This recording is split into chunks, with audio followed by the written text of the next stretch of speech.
Hablando de esas recurrencias, uno va encontrando a Pedro Arturo Estrada dentro de sus versos, dentro de sus cosas. Yo encuentro una relación frecuente, no digamos desde la temática o de la referencia a, sino digamos en el asunto de la armazón figurativa, digamos, del poema. Hay muchos animales. Hay a veces encuentro algunos títulos, Bach, Mozart, sí, una relación musical, un asunto ahí. Qué bueno también de pronto mirar un poquito esa relación de Pedro Arturo Estrada con la música, sí, y ampliar un poco también esos otros conceptos que van apareciendo, digamos, un poco más aleatorios, que no son los temas centrales que señalabas ahorita, del vacío y del silencio, sino que son esas cositas como que también uno se va dando cuenta que son recurrentes, sí, aunque no forman el centro del poema. ¿Cómo es esa relación? Sí, es muy casual, no es una relación que uno se haya propuesto realizar, sino que esos animales, esos símbolos van concurriendo por sí solos en algún momento. Además es que es una tendencia de la poesía en todos los tiempos. Siempre la metáfora de la realidad se simboliza en animales sagrados, pues que no son simplemente como para decorar el poema, ¿no?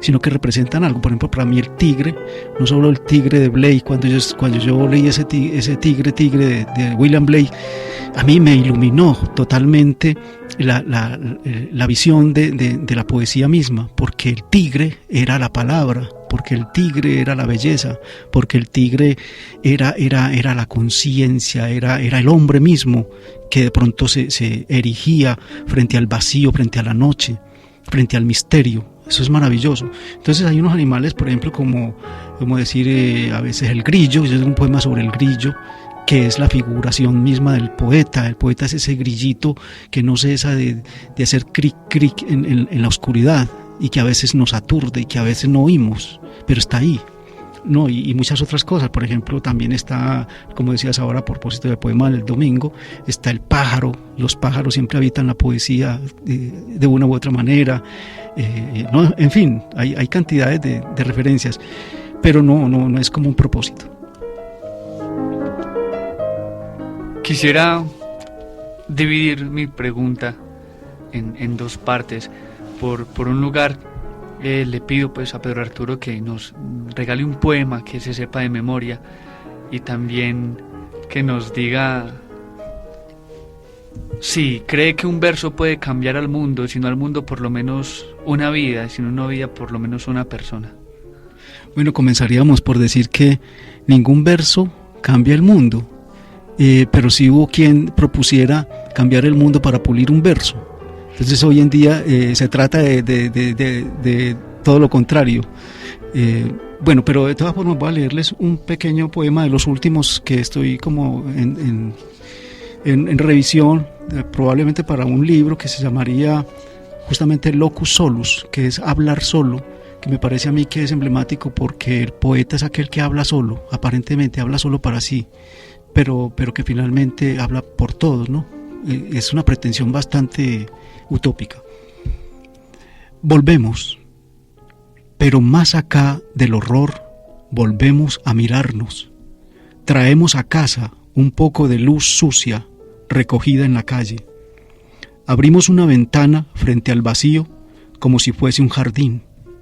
Tomamos el café, leemos el periódico dominical, ignorando la hora en punto en que todo comenzó a ladearse, a irse.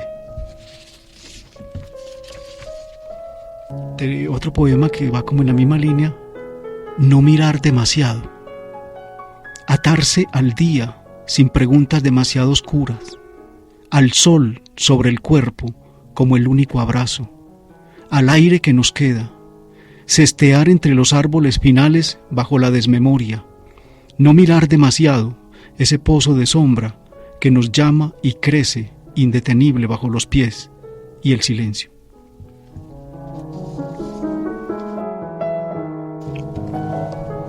Bueno, a través de la última pregunta del compañero Daniel, hablábamos de si un verso puede cambiar el mundo.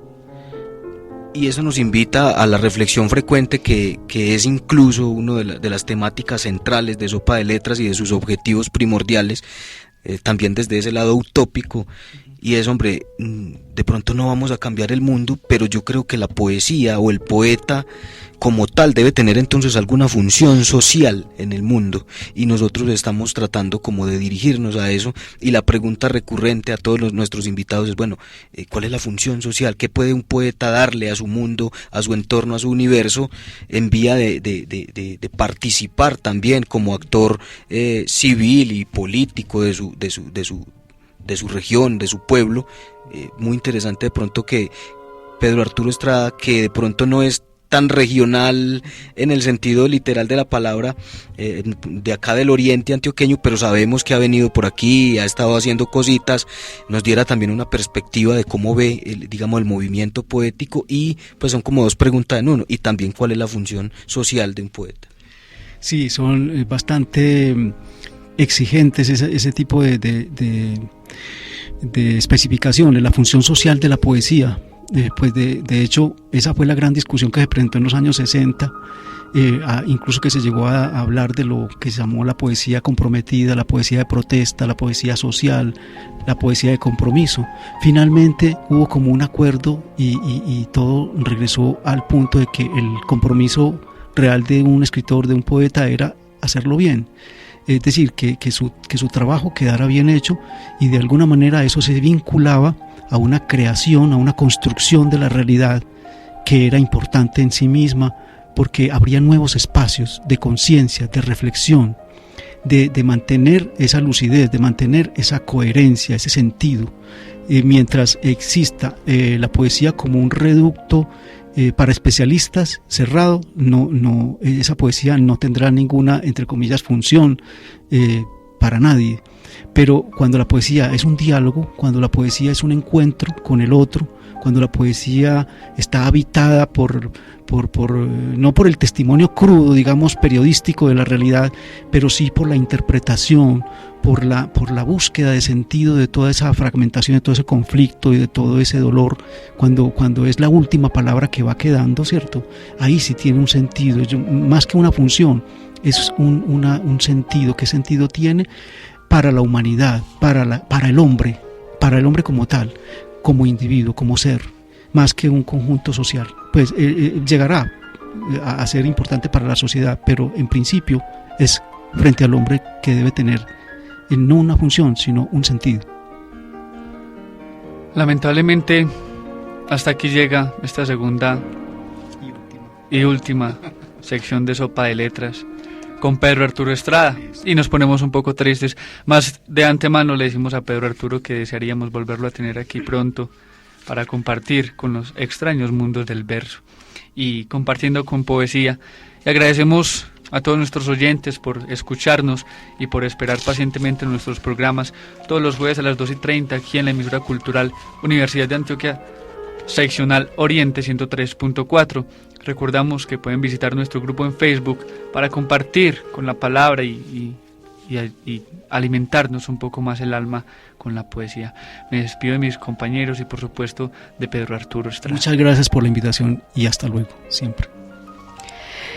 Feliz tarde para todos los oyentes. Gracias de nuevo por prestarnos sus oídos y su atención. Y esta es una clara muestra de los vínculos que se pueden generar a través del verso. Y como decía Daniel, la palabra como excusa. Nos escucharemos en una próxima emisión con más poetas regionales. Bueno, muy feliz tarde para todos nuestros oyentes.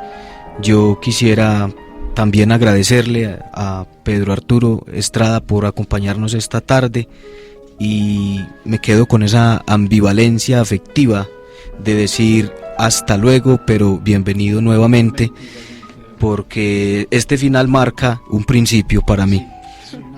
Muchas gracias.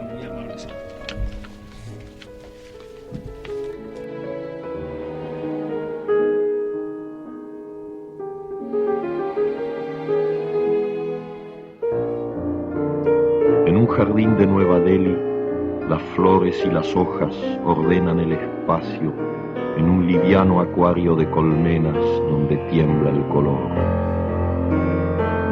Hasta aquí, Sopa de Letras, un espacio para alimentar el alma, porque la poesía es una cuestión del corazón que la razón no entiende.